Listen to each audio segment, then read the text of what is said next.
So ఈ song మీతోనే launch చేస్తున్నాం. లేదా సాంగ్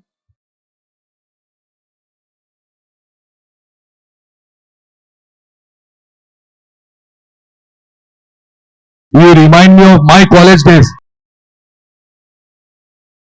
ఆడపిసచ్చం అన్న టైటిల్ అండ్ ఆ పేరు ఎందుకు వచ్చిందంటే that's because all centred in to the film and because the way the script flows. So this film has songs to your emotions. Energy అది ఇస్తారు మీ కాలేజ్ వాళ్ళు. ఇట్లానే మా సినిమా కూడా ఇస్తారు మీకు కిక్కు.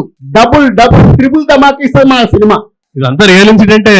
మీలాంటి వాళ్ళు ఎవరో టన్నల్ లోకుండా బ్యాంక్ దొంగతనం చేయడానికి వెళ్ళారంట. సూర్యపాఠం అనేది April 18th రిలీజ్ అవుతుంది. I hope everybody comes to the theatre and watches it. April 18th release అవుతుంది.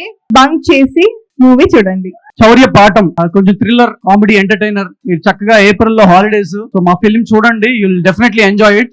వెరీ ప్రౌడ్ఫుల్లీ ఐమ్ టెల్లింగ్, ఈ ఫిలిం ఇప్పటి వరకు ఇండియన్ ఫిలిం ఇండస్ట్రీలో ఇలాంటి ప్లాట్ ఎవరు టచ్ చేయాల.